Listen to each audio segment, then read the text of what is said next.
आज की इस क्लास में हम रासायनिक समीकरण कितने प्रकार के होते हैं बिल्कुल बेसिक लेवल से समझाऊंगा।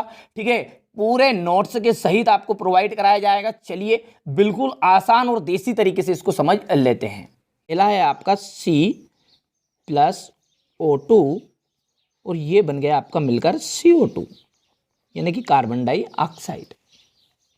ठीक है, इसके बाद में दूसरा एग्जाम्पल है Mg यानी कि मैग्नीशियम प्लस ऑक्सीजन और ये मिलकर बन गया आपका मैग्नीशियम ऑक्साइड। ठीक है, दो एग्जाम्पल के द्वारा अच्छे समझ में आएगा आपको। अब इसमें ये जो कार्बन है और ऑक्सीजन है, दूसरे समीकरण में मैग्नीशियम और ऑक्सीजन है, ये जो हिस्सा है आपका ये कहलाता है आपका अभिकारक। क्या कहलाता है? अभिकारक। ध्यान से समझिएगा आप तो। ठीक है,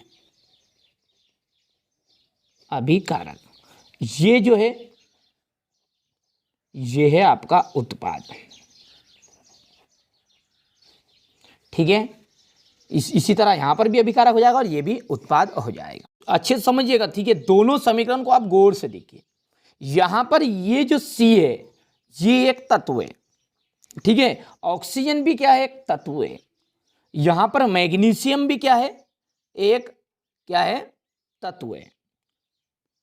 ऑक्सीजन यहां पर भी तत्व है। लेकिन यदि मैं कहूं कि इस मैग्नीशियम में परमाणु की संख्या कितनी है तो यहां पर 1 है और ऑक्सीजन में जो परमाणु की संख्या है यहां पर वो कितनी है? 2 है। यानी इसमें अणु कितने हैं? यहां पर 2 अणु हैं। ध्यान से समझिएगा पूरी चीजें।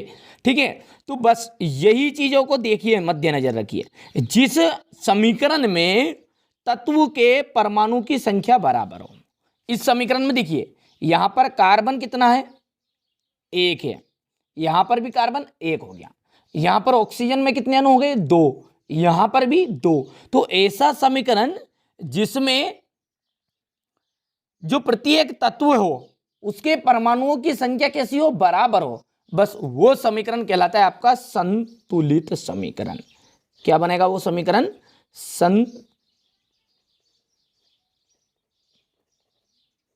संतुलित रासायनिक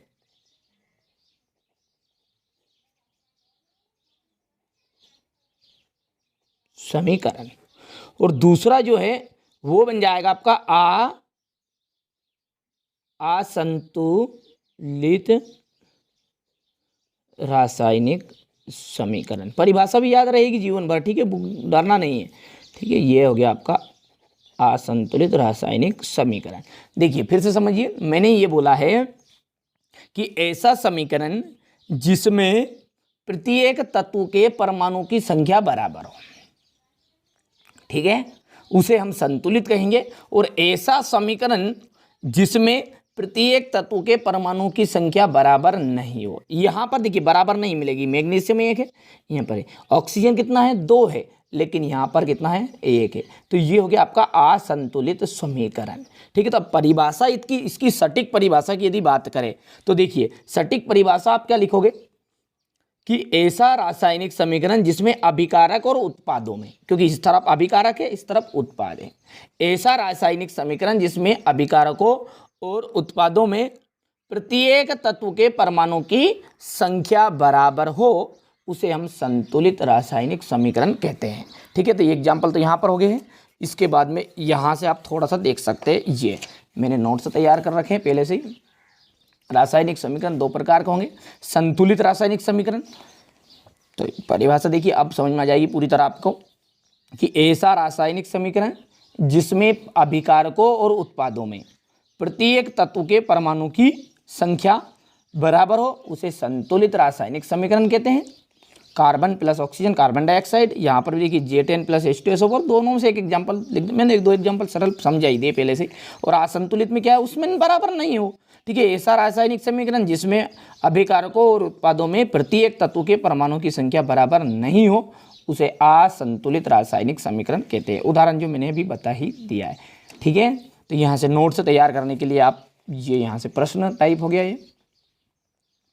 ठीक है, ये संतुलित रासायनिक समीकरण और असंतुलित रासायनिक समीकरण। कभी कभी आपसे ये पूछ लेता है कि ढांचा समीकरण या कंकाली समीकरण किसे कहते हैं। तो ये जो असंतुलित समीकरण है ना, इस असंतुलित समीकरण का दूसरा नाम क्या है, एक तो ढांचा समीकरण या फिर कंकाली समीकरण भी कहते हैं। तो नोट करके लिख लेना आप यहाँ पर कि असंतुलित समीकरण को ढांचा समीकरण या कंकाली समीकरण भी कहते हैं।